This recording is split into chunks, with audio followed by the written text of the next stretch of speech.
আচ্ছা আমার একটা কথা বলেন তো, ধরেন এইরকম অনেকটা জমি বেশ কয়েকজন মিলে কিনছে বহু বছর আগে, কেনার সময় সব মাপঝোক হয়েছে, সবাই সবাইটা বুঝা পাইছে, যার যারটা বেড়া দিছে, কেউ দেয়াল দিছে।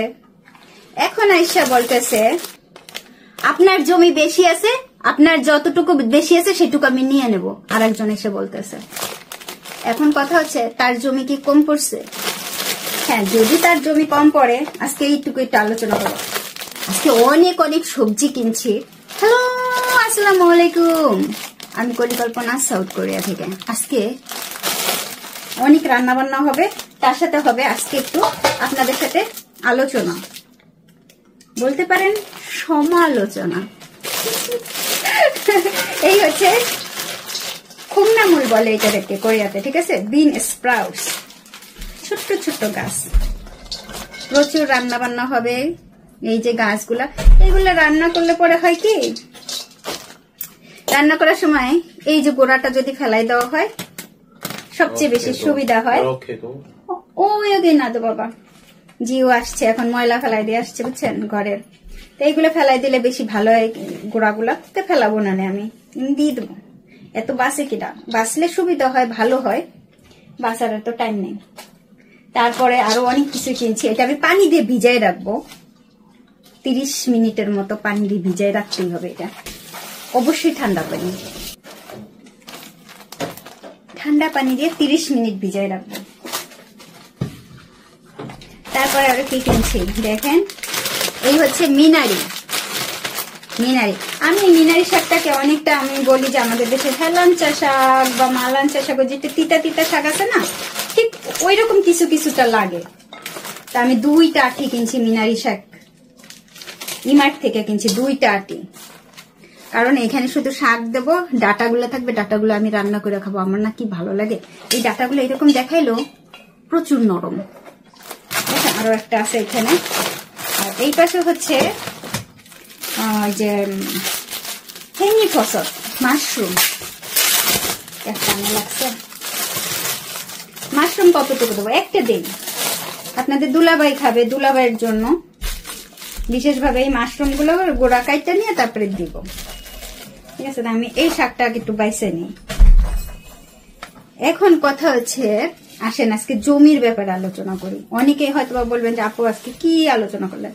ও আরো আছে, আরো দেখাবো তো আপনাদের, দাঁড়ান এগুলোতে দেখাইনি। মাছ, ভাই এই মাছটা একটু খুললা দেখানোর দরকার আপনাদেরকে, হাত দেওয়ার দরকার। এটা 2টা মাছ কিনছি, দেখাইনি ভাইরে ভাই। আগি ডিসকাউন্টে পাইছি, কিনছি 2টাই কিনছি। আজকে 2টাই রান্না হবে। এই ছোট্ট, একেবারে ছোট, এগুলো আসলে কি এত বড় মাছ, বড় বড় বড় বড় সাইজের পাওয়া যায়, খুব মজা লাগে সেইগুলাই, ঠিক আছে? আর এই হচ্ছে বড় বড় চিংড়ি মাছ, বেশি না, 2টা চিংড়ি মাছ দেবো এর ভিতরে। এই মাছগুলা দেখতে না একেবারে খুবই আগলি, কিন্তু টেস্ট। কোরিয়াতে যদি আগু চিম বলেন, ফার্স্ট ক্লাস একটা খাবার, বুঝছেন? এটা খাওয়ার জন্য সবাই রেস্টুরেন্টে যায়, আর আমি আজকে ঘরে তৈরি করব। আমি এর আগেও ঘরে তৈরি করছি, কিন্তু আজকে বহুত দিন পরে। তো আর কি বলবো, রসুন আছে এখানে, তেঁতুল আছে, কলার মোচা আছে, এটাতে মাখাবো একটু পরে। হ্যাঁ, রসুন, সবচেয়ে ঝালমরিচ। আবার সকালে আমি রুটি খাইছি জেলি দিয়া, বাটার দিয়া, হ্যাঁ সব এখানেই রয়েছে। এখনো বুঝাইতে পারিনি এই কাজটা। আজকে জমির ব্যাপারে আলোচনা করি। এখন কথা হচ্ছে, ধরেন সেই 92 বা 93 এইরকম কোন একটা টাইমে জমি কেনা হয়েছে গ্রামের দিকে। অনেক অনেক ভাই বোনেরা বা কাকারা জ্যাঠারা, ধরেন মামারা মিল্লা, সবাই মানে অপরিচিত, কিন্তু তারপরে ধরেন ওই যে একসাথে কিনবে, তো সেই রকম ভাবে তো কিনছে, একটা গ্রামের ভিতরে জমি কিনছে। এখন জমি কেনার সময় সবাই সবার জমি বুঝা পাইছে, সমস্ত কিছু পাইছে। ভাই কে আর ওর সাথে কোনো নাই, সেই সময় সমস্ত কিছু বুঝা নিছে, বেড়া ঠেড়া দিছে, দেয়াল ঢাল দিছে অনেকে। হ্যাঁ, ঘর বাড়ি হয়ে গেছে, সবাই সবাই বসবাস করে সবার মতো। আমার মা একা বসবাস করে, আমার মার আগে পিছে কেউ নাই, আমার ভাইয়ারা আসে না কেউ বাড়িতে, খুব বেশি একটা মাঝে মধ্যে আসে, না আসার মতো, সম্পর্ক না রাখার মতো, এরকম যে কে থাকলো না না থাকলো, গ্রামের বাড়িতে কোনো যায় আসে না কিছু। তো এই যে পাশের বাড়ির এক ভদ্র লোক, তিনি প্রথম থেকে বলে, তিনি 1998 সালে একটা গাছ লাগাইতেছে। আমি তখন কলেজ স্টুডেন্ট, আমি তখন বলছি যে বুঝেন আমার বয়স কত, 98 আমি কলেজ স্টুডেন্ট। তো সেই সময় আমি বলছি যে আপনি এভাবে গাছটা লাগায়েন না, নারকেল গাছ, এই গাছটা যদি আপনি ওইভাবে লাগান তাহলে ওই গাছের গোড়া এখনই আপনি বাইরে আমাদের দিকে চলে আসছে জমির ভিতরে, পরবর্তীতে আরো ওইটা বড় হইলে পরে ওইটা যখন মোটা হয়ে যাবে গোড়া, ওইটা তো সম্পূর্ণভাবে আমাদের দিকে চলে আসবে, আপনার দিকে একটুখানি থাকবে। সেই লোক কোনোভাবে সেই গাছ সরায় নাই, উঠায় নাই, কিচ্ছু করে নাই। এখন সেই গাছের সম্পূর্ণটাই প্রায় আমাদের বাড়ির ভিতরে। তারপর ওই লোক কি করছে, বিল্ডিং উঠাইছে বহু বছর আগে। ওই দেয়ালটা যখন উঠাইছে, উনি ঘর তৈরি করছে, তখনও উনি 18 ইঞ্চি ভিতরে আমাদের ভিতরে দিছে। তখন আমার বাবার আমি বলছিলাম যে দেখেন আপনি তো 18 ইঞ্চি এভাবে দিতে পারেন না, এটা সমান সমান দেন, আপনার ভিতরে অর্ধেক আমাদের ভিতরে অর্ধেক। তা না, উনি জোর করে ওনার সাথে ওনার ওইখানে যারা জব করে তাদের নিয়ে আসকে প্রচুর করে তখন দিছে। তা আমি আর বাবা আর সে করি নাই যে 18 ইঞ্চি তো থাক, আমরা প্রচুরই করে এমন ভাবে উঠাইছে যে ধরেন ওনার বাড়িতে যদি কোনো কাজ টাজ করতে হয় তাহলে উনি আর ওনার বাড়িতে থেকে কাজ করতে পারবে না, আমাদের ভিতরে আইসে তারপরে কাজ করতে হবে। ভাই এই পৃথিবীর কোথায় আছে যে আপনি একটা বিল্ডিং তুলবেন, তা কোনো জায়গা জমি না রেখে সম্পূর্ণভাবে বিল্ডিংটা তুলবেন, আর যখনই বিল্ডিং এর কোনো কাজ করাবেন, বিল্ডিং যদি কোথাও ভাঙ্গা যায় বা ধরেন আপনার বাড়ির মটকা যদি ভাঙ্গা যায়, আপনি সম্পূর্ণভাবে আমাদের বাড়িতে এসে সেই কাজগুলো সবসময় করাবেন। কোথায় আছে ভাই? তা এখন কথা হইতেছে ওনার মটকা ভাঙ্গে গেছে, উনি গত পরশুদিন আসছে, আইসা বলতেছে ভোরবেলা আইসা লেবার টেবার নিয়ে আসা বাস ঠাস আমাদের বাড়ির ভিতরে ঢুকাইছে, কাউকে না বলে, কারোর কাছে পারমিশন নেয়, কারোর কাছে বলে নাই, কিচ্ছু বলে নাই, বাস ঢুকাইছে। এখন ভোরবেলা লেবার নিয়ে আসা বলতেছে কাজ করবে। এখন আমার মা বলতেছে আপনি তো আমাকে কিছু বলেন নাই কাজ করার কথা। আর আমার মা সে সময় আমার খালাকে দেখতে যেতেছিল, আমার খালা খুব অসুস্থ, খুবই অসুস্থ, বিছনায় শুয়ে থাকে, অবস্থা খুবই খারাপ, দূরে যাইতেছে গ্রামের দিকে।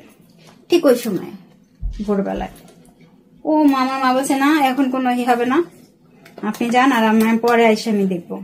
তো পরের দিন এসে সেই লোক কি বলে জানেন, আমাকে কাজ করতে না দিলে আপনার বাড়ির যতটুকু বেশি জমি আছে সব আমার জমি, আমি নাই না মাইপা নিয়ে যাবো। আচ্ছা আমাদের বাড়িতে যদি বেশি জমি থাকে, এটা তো অনেক আগেই মাইপা দিছে তাই না, তখন তারা বললো না কেন? আর যদি বেশি থাকে তখন তারা চুপ করে থাকছে কেন? আমার কথা হইতেছে গিয়া, আমি মাকে বলছি আমি নানো, আমিনের টাকা তুমি দাও বা আমি দেই, যেই দেখ না কেন আমি নানো আইনা ওনার জমি আগে মাপাও যে ওনার কতটুকু কম পড়ছে, ঠিক আছে? তারপরে তো আমরা অনেকেই একসাথেই কিনছি, একই সাথে আমরা ওই যে বললাম না অপরিচিত কিন্তু মামারা জ্যাঠারা কাকারা সবাই মিলেমিশে এক লাইনে জমি কেনা হয়েছে। প্রথমে ওনারটা মাপা হবে যে ওনার কতটুকু কম পড়ছে, তারপরে আমাদের সবার জমি মাপা হবে যে আমাদের জমি কারো বেশি আছে কিনা। ওনার যদি কম পড়ে তাহলে ওনাকে কম পড়লে সেইভাবে আমরা সবাই সেইভাবে বুঝে শুনে ওনারে ঠিকঠাক করে দেবো। আর বাইসেন্স যদি ওনার জমির ভেতরে কোনো জমি এক টুকরা বেশি থাকে, বলেন কি করব? আপনারা বললে আমরা কমেন্টটা বলে যাবেন। আজকে কয়েকদিন ধরে ঘুমাইতে পারতেছি না এই যন্ত্রণায়, বিশ্বাস করবেন না। এই পাশের বাড়ির এই ভদ্রলোকের যন্ত্রণায় শুধু আজকে না, বিগত বেশ বেশ বেশ বহু বছর ধরে এনার যন্ত্রণায় মানে হয়ে যেতেছে, মাথা ঠাটা অন্যরকম হয়ে যেতেছে। আমি আপনাদের কাছে রিকোয়েস্ট করবো, যদি আজকে আমার ভিডিওটা কেউ দেখেন তো আমারে বলবেন যে আসলে ওনার জমি উনি মাপতে দিবে না, উনি সবার জমি মাপবে। উনি বহুবার এসে আমাদের জমি এর আগেও মাপছে, ঠিক আছে? একা একা এসে লোক নিয়ে এসে মাপছে। কারো পারমিশন ছাড়া কারো জমি মাপা যায়? তারপরে হচ্ছে আমি মাকে বলছি যে আমিন নিয়ে আসো, আইনা ওনার জমি মাপার ব্যবস্থা করো। এখন এই ভদ্রলোক চেট্টামিতে হয়ে গেছে, সে তার জমি মাপতে দেবে না। আচ্ছা, তার জমি যদি মাপতে না দেয়, তাহলে উনি আমার জমি মাপে কি করবে? আমার তো জানতে হবে যে ওনার কতটুকু কম পড়ছে, কি ঠিক কিনা। ওনার জমি যে কম পড়ছে, সেজন্য যে আমাদের পাশে যে শরিকরা আছে, সবাই আছে, তাদের জমি যে মাপতে হবে, এটা তো আমাদের একটা নিতে হবে।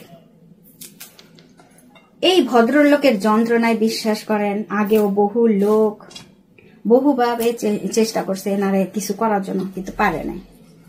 ঠিক আছে, এনার সে কোনো কথা বলা যায় না, কোনো করা যায় না। আমি মাকে বলছি যে এবার যাও, আর যেহেতু দেশে এখন না কোনো নাই, কার কাছে যেয়ে চাবেন? এর আগেও চাওয়া হয়েছে, কেউ কোনো হেল্প করে না। ঠিক আছে, কারো সবার মুখ বন্ধ হয়ে যায়, কি যেন দেয়, সবার মুখ বন্ধ হয়ে যায়, একদম সত্য কথা। আমি মাকে বলছি যে এই করো, দেখো কি হয়। ভাই যন্ত্রণায় শেষ হয়ে যাইতেছে। বলেন তো আমি কি করব এখন? উপায় বইলা দেন, মানে কি করলে হবে? ওনারটা তো আগে মাপতে হবে যে ওনার কত কম পড়ছে, তাই না?